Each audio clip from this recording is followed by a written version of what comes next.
ચાલો મિત્રો, તો આપણે કૂટ સ્ત્રોત અધિચ્છદ પેશીનો અભ્યાસ કરીએ. એક નવો પ્રકાર છે, પાંચમો પ્રકાર છે, પુસ્તકમાં નથી આપેલું. આપણે સરળ અધિચ્છદ પેશીના 5 પ્રકાર પાડ્યા. એક લાદીસમ, બીજું ઘનાકાર, ત્રીજું સ્તંભાકાર, ચોથું પક્ષમલ અને આ પાંચમું કૂટ સ્ત્રોત અધિચ્છદ. વાસ્તવમાં કૂટ સ્ત્રોત અધિચ્છદ પેશી એ સ્તંભાકાર કોષોની જ બનેલી છે. આમાં 2 અસમાન કદના કોષો હોય છે. સ્તંભાકાર કોષો જ હોય છે પણ અસમાન કદના. કેટલાક કોષો આવા લાંબા કોષો હોય છે. આ લાંબા કોષો જો, આ લાંબા કોષ છે આ બધા. અને લાંબા કોષોની વચ્ચે વચ્ચે આવા ટૂંકા કોષો પણ છે. એટલે લાંબા અને ટૂંકા કોષો જોવા મળે છે. બીજું, એના કોષ કેન્દ્રમાં પણ ફરક. આ જે લાંબા કોષો છે ને એમાં અંડાકાર કોષ કેન્દ્ર હોય છે, આવા અંડાકાર કોષ કેન્દ્ર.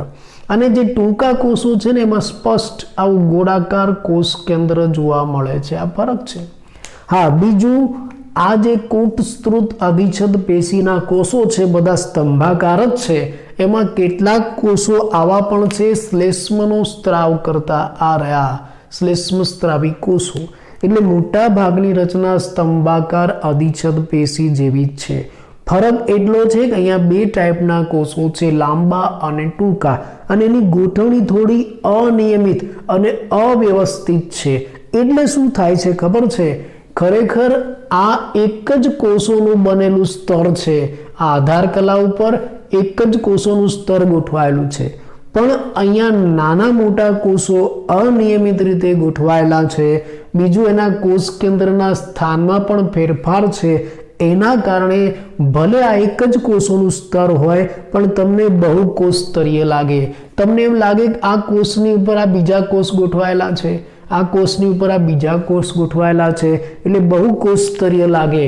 કંઈક સંયુક્ત અધિચ્છદ પેશી જેવું લાગે. સંયુક્ત અધિચ્છદ પેશીના એક પ્રકાર જેવું લાગે. કયા પ્રકાર જેવું? સ્ત્રોત અધિચ્છદ પેશી. આ જે સ્ત્રોત અધિચ્છદ પેશી છે ને એ સંયુક્ત અધિચ્છદ પેશીનો એક પ્રકાર છે. તમને આ પેશી આ સ્ત્રોત અધિચ્છદ પેશી જેવી લાગે છે નહીં, આપણને એવો આભાસ થાય છે. એટલે જ એને નામ શું આપ્યું? કૂટ સ્ત્રોત અધિચ્છદ પેશી. કૂટ એટલે ખોટી, વાસ્તવિક નહીં, એટલે ખોટી. તમને એવો આભાસ થાય કે આ સ્ત્રોત અધિચ્છદ પેશી જેવું છે પણ વાસ્તવમાં એવું નથી. માટે એને કૂટ સ્ત્રોત અધિચ્છદ પેશી કહેવાય. તમને દૂરથી એવું લાગે કે આ બહુ કોષ સ્તરીય છે પણ વાસ્તવમાં એવું નથી. આ એક કોષ સ્તરીય જ છે અને સ્તંભાકાર કોષોનું જ બનેલું છે. એટલે એક નવી અલગ પ્રકારની કૂટ સ્ત્રોત અધિચ્છદ પેશી. સમજાયું? શું છે આમાં? સ્તંભાકાર અધિચ્છદ પેશીના જ કોષો છે પણ કોષો અસમાન કદના છે, લાંબા અને ટૂંકા. આ લાંબા કોષો છે એમાં અંડાકાર કોષ કેન્દ્ર છે અને આ જે ટૂંકા કોષો છે એમાં ગોળાકાર કોષ કેન્દ્ર છે. નીચે આવું આધાર કલા આવેલું છે. વચ્ચે કેટલાક આવા શ્લેષ્મ સ્ત્રાવી કોષો પણ છે. પણ આ કોષોની એવી અનિયમિત ગોઠવણી છે કે આપણને બહુ કોષ સ્તરીય લાગે છે, સ્ત્રોત અધિચ્છદ પેશી જેવા. વાસ્તવમાં એ એક કોષ સ્તરીય છે, સ્ત્રોત અધિચ્છદ પેશી જેવા નથી. પણ આપણને એવું લાગે છે માટે નામ શું આપ્યું? કૂટ સ્ત્રોત અધિચ્છદ પેશી. તો અહીંયા આપણે સરળ અધિચ્છદ પેશીના પ્રકારો જોયા. રેફરન્સ બુકમાં હજી પણ વધારે પ્રકાર આપેલા છે પણ આ તો આપણે જેટલા જરૂરી હતા એટલા પ્રકાર સાથે મેં તમને સમજાવ્યું. 5 પ્રકાર આપણે જોયા. કયા? લાદીસમ, ઘનાકાર, સ્તંભાકાર, પક્ષમલ અને કૂટ સ્ત્રોત અધિચ્છદ પેશી. અહીંયા સરળ અધિચ્છદ પેશીનો પ્રકાર પૂરો થયો. હવે આપણે સંયુક્ત અધિચ્છદ પેશીની વાત કરીએ. તમે જાણો છો કે સંયુક્ત અધિચ્છદ પેશીમાં એક કરતાં વધારે કોષોના સ્તર હોય. આ બધામાં એક જ કોષોના સ્તર હતા. આમાં એક કરતાં વધારે કોષોના સ્તર હોય છે અને આ કોષો કયા પ્રકારના, કેવી રીતે ગોઠવાયેલા એના આધારે આ સંયુક્ત અધિચ્છદ પેશીના 2 પ્રકાર પડે. કયા 2 પ્રકાર? એક સ્ત્રોત અધિચ્છદ પેશી અને બીજી પરિવર્તિત અધિચ્છદ પેશી. સ્ત્રોત અધિચ્છદ પેશી એને ઇંગ્લિશમાં સ્ટ્રેટિફાઈડ કહેવાય, સ્ટ્રેટિફાઈડ એપિથેલિયમ. અને પરિવર્તિત અધિચ્છદ પેશી એને ઇંગ્લિશમાં ટ્રાન્ઝિશનલ એપિથેલિયમ એવું કહેવાશે. ટ્રાન્ઝિશનલ એપિથેલિયમ પરિવર્તિત અધિચ્છદ પેશી. હવે આ બંને વચ્ચે શું ફરક આપણે સમજીએ. સૌથી વધારે તો આ જ પેશી હોય છે. સૌથી વધારે સંયુક્ત અધિચ્છદ પેશી કઈ જોવા મળે છે અંગોમાં? સ્ત્રુત અધિચ્છદ પેશી. કેવી હોય આપણે એની આકૃતિ દ્વારા સમજૂતી આપીએ. ચલો, આ સ્ત્રુત અધિચ્છદ પેશી એ બહુકોષ સ્તરીય છે. એમાં કોષોના ઘણા બધા સ્તર આવેલા છે, પણ એ બધા આધાર કલા ઉપર ગોઠવાયેલા છે. એટલે નીચે આધાર કલા હોય. હું તમને બતાવું કે ભાઈ ચલો આ નીચે આધાર કલા છે.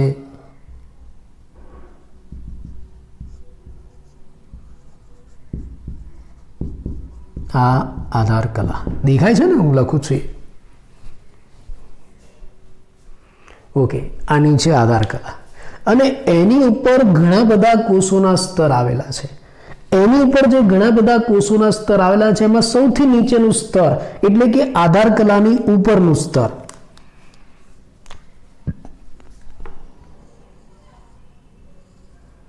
આ રહ્યું. આ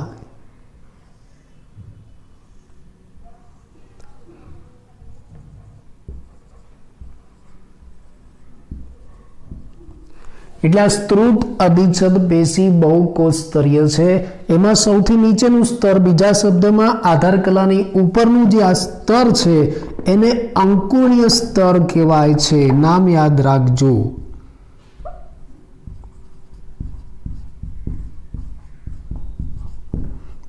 અંકુરીય સ્તર કહેવાય છે. બીજા શબ્દમાં એને માલ્પીધિયન સ્તર પણ કહેવાય છે. માલ્પીધિયન સ્તર, માલ્પીધિયન નામના વૈજ્ઞાનિકના નામ ઉપરથી આ નામ આપેલું છે. અંકુરીય સ્તર કહેવાય છે. આ અંકુરીય સ્તર કાં તો ઘનાકાર અથવા તો સ્તંભાકાર અધિચ્છદ પેશીનું બનેલું હોય. એટલે આમાં કયા કોષો હોય? આમાં કાં તો ઘનાકાર અધિચ્છદ પેશીના કોષો હોય અથવા તો સ્તંભાકાર અધિચ્છદ પેશીના કોષો હોય. મેં તમને આકૃતિમાં ઘનાકાર અધિચ્છદ બતાવી છે. એટલે સૌથી નીચેનું સ્તર જે કાં તો ઘનાકારનું હોય કાં તો સ્તંભાકારનું, એને અંકુરીય સ્તર કહેવાય અથવા તો માલ્પીધિયન સ્તર કહેવાય. અંકુરીય સ્તર કેમ કહેવાય? કેમ કે આ જે કોષો છે સતત વારંવાર સમવિભાજન પામે છે અને નવા કોષોનું નિર્માણ કરે છે. અને આ જે નવા કોષો છે ધીરે ધીરે ઉપરની તરફ, બહારની તરફ ઉમેરાતા જાય છે. આ રીતે આ જે નવા કોષો બને ને એ ઉપરની તરફ જતા જાય, ઉપરની તરફ ગોઠવાતા જાય છે આ નવા કોષો.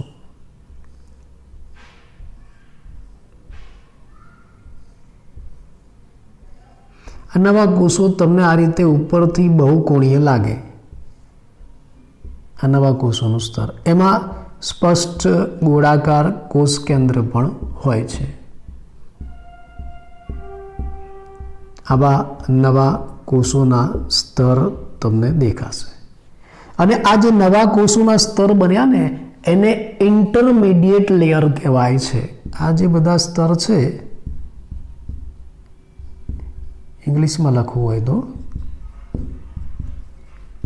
ઇન્ટરમીડિયેટ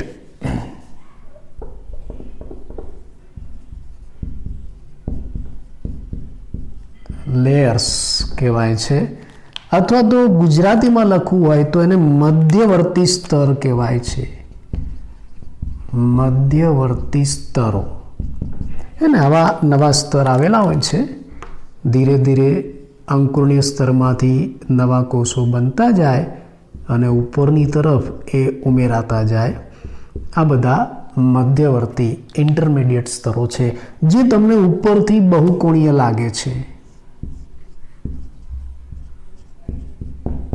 બહુકોણીય, અને એમાં સ્પષ્ટ ગોળાકાર કોષ કેન્દ્ર આવેલું છે. અને એમાં સૌથી ઉપરની સપાટીએ જે કોષોનું સ્તર આવેલું છે, સૌથી ઉપર,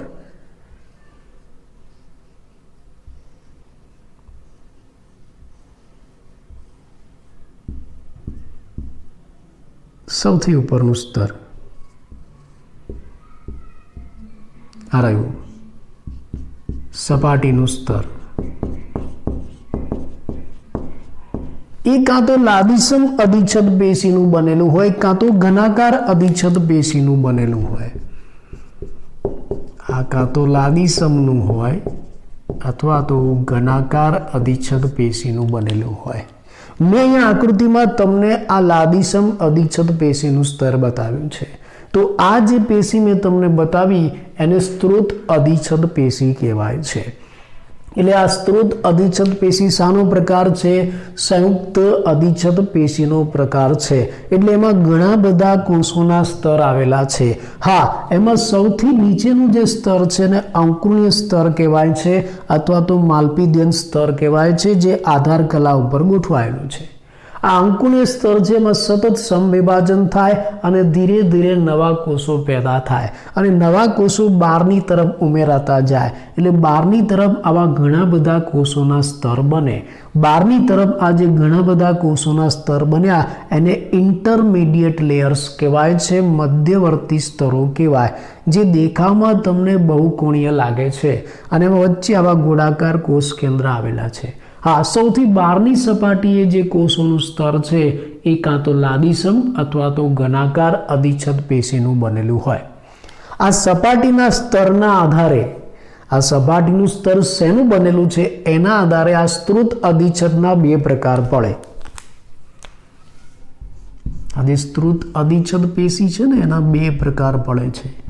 માન લો કે આ બહારનું સ્તર એ લાદીસમ અધિચ્છદનું બનેલું છે, તો આ સ્ત્રોત અધિચ્છદ પેશીને લાદીસમ સ્ત્રોત અધિચ્છદ કહેવાય.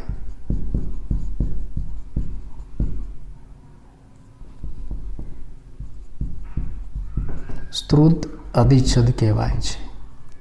અને માન લો કે આ સપાટીનું સ્તર, આ ઉપરનું સ્તર એ ઘનાકાર અધિચ્છદ પેશીનું બનેલું હોય તો એને ઘનાકાર સ્ત્રોત અધિચ્છદ કહેવાય. ઘનાકાર સ્ત્રોત અધિચ્છદ કહેવાશે. બરાબર, આવા બે પ્રકાર પડશે. એમાં વળી પાછું આ લાદીસમ સ્ત્રોત અધિચ્છદ પેશી છે ને એના પણ વળી પાછા આગળ બે પ્રકાર પડે.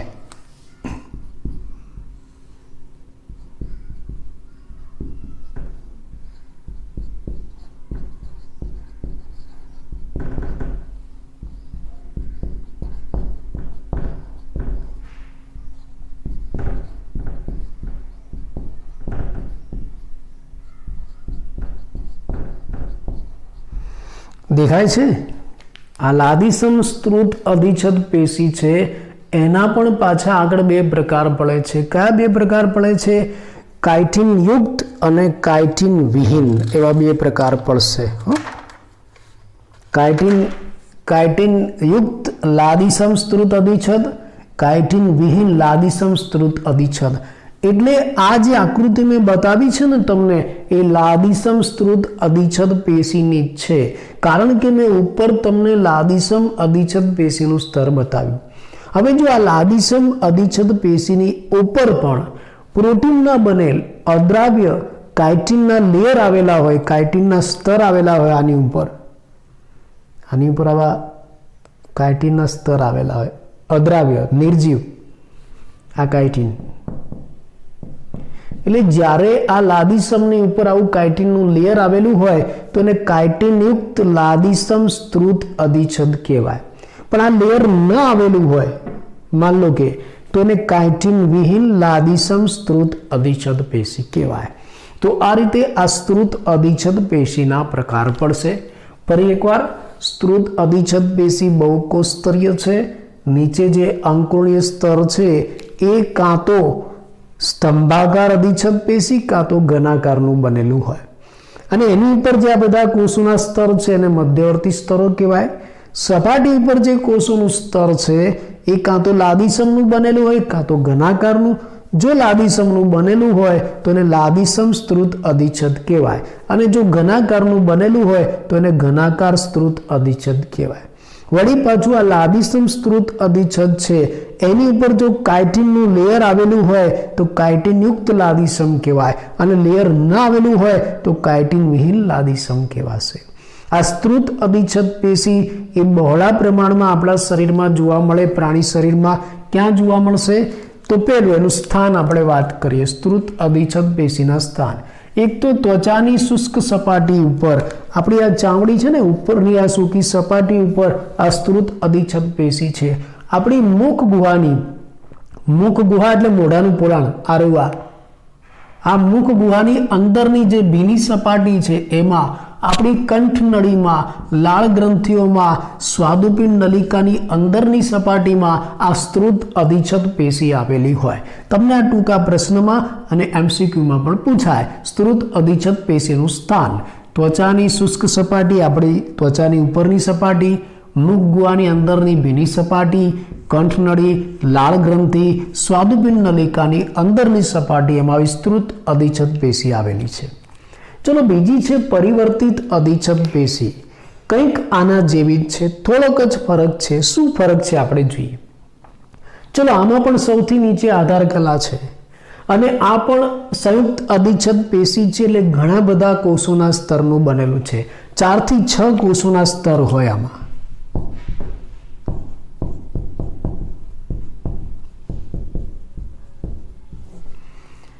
પરિવર્તિત અધિચ્છદ પેશીમાં 4 થી 6 કોષોના સ્તર છે. એમાં પણ જે સૌથી નીચેનું સ્તર એને અંકુરીય સ્તર જ કહેવાય. આની જેમ જ આ અંકુરીય સ્તર અહીંયા પણ કાં તો ઘનાકાર કાં તો સ્તંભાકાર અધિચ્છદ પેશીનું બનેલું હોય. અહીંયા મેં ઘનાકાર અધિચ્છદ બતાવ્યું, તો અહીંયા મેં સ્તંભાકાર બતાવ્યું. અને આ પણ અંકુરીય સ્તર છે, એટલે કોષ વિભાજન કરીને નવા કોષોના સ્તર બનાવે, જે અહીંયા વચ્ચે ગોઠવાય. મધ્યવર્તી સ્તર. અહીંયા મધ્યવર્તી સ્તરના જે કોષો છે બહુકોણીય છે, ગોળાકાર કોષ કેન્દ્ર ધરાવે છે. બધામાં ગોળાકાર કોષ કેન્દ્ર હોય છે. હા, હવે ફરક ક્યાં છે? આમાં સૌથી ઉપરનું સપાટીનું જે સ્તર છે કેવું છે? અહીંયા સપાટી સ્તરના જે કોષો છે ને એ ગોળાકાર અને છત્રીયાકારના કોષો છે. ગોળાકાર અને છત્રીયાકારના કોષો છે. અને આ પરિવર્તિત અધિચ્છદ પેશી ક્યાં આવેલી છે? મુખ્યત્વે ઉત્સર્ગ અંગોમાં આવેલી છે. આ મૂત્રપિંડ નલિકાઓ છે, મૂત્રમાર્ગ છે, આ બધા ઉત્સર્ગ અંગો છે, એની અંદર આ પરિવર્તિત અધિચ્છદ પેશી આવેલી છે.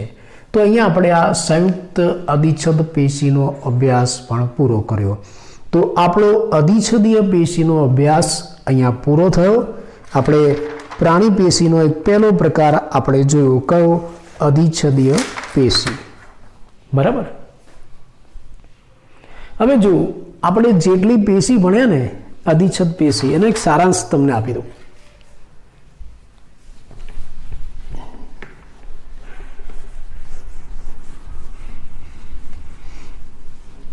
અધિચ્છદીય પેશી એના પ્રકાર સાથે હું તમને બતાવી દઉં, યાદ રાખવા માટે.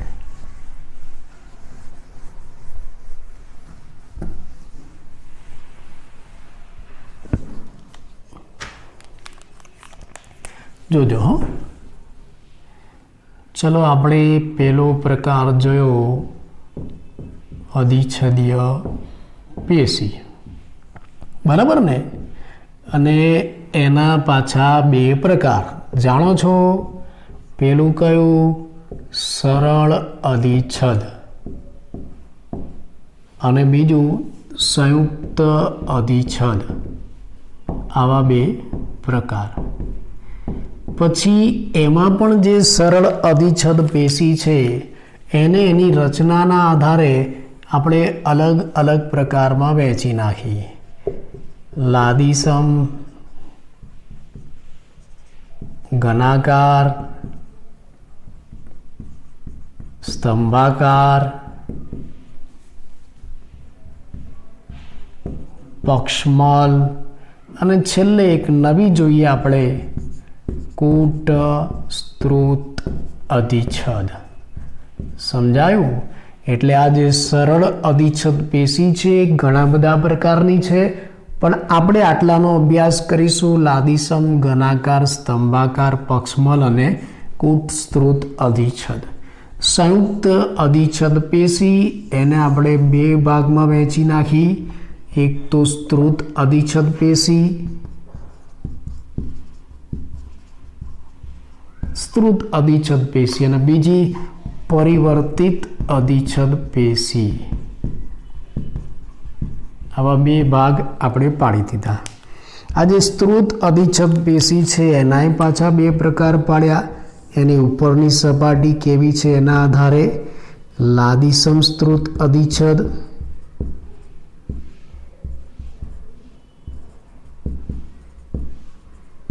અને ઘનાકાર સ્ત્રુત અધિચ્છદ. સમજાય ને? જેમાંથી લાદીસમ સ્ત્રુત અધિચ્છદ એના પણ બે પ્રકાર પાડ્યા આપણે કેરોટીનના આધારે. એક તો કેરોટીન યુક્ત અને બીજી કેરોટીન વિહીન. કેરોટીન યુક્ત લાદીસમ સ્ત્રુત અધિચ્છદ, કેરોટીન વિહીન લાદીસમ સ્ત્રુત અધિચ્છદ. અને આ પરિવર્તિત અધિચ્છદ પેશી પણ આપણે જોઈ, જે મુખ્યત્વે ક્યાં આવેલી છે? ઉત્સર્ગ અંગોમાં. તો અહીંયા આપણે આ અધિચ્છદીય પેશીનો આટલો અભ્યાસ પૂરો કર્યો. સરળ, સંયુક્ત, સરળના 5 પ્રકાર: લાદીસમ, ઘનાકાર, સ્તંભાકાર, પક્ષમલ અને કૂટ સ્ત્રુત અધિચ્છદ પેશી. સંયુક્ત અધિચ્છદ પેશી એના 2 પ્રકાર: સ્ત્રુત અધિચ્છદ પેશી અને પરિવર્તિત અધિચ્છદ પેશી.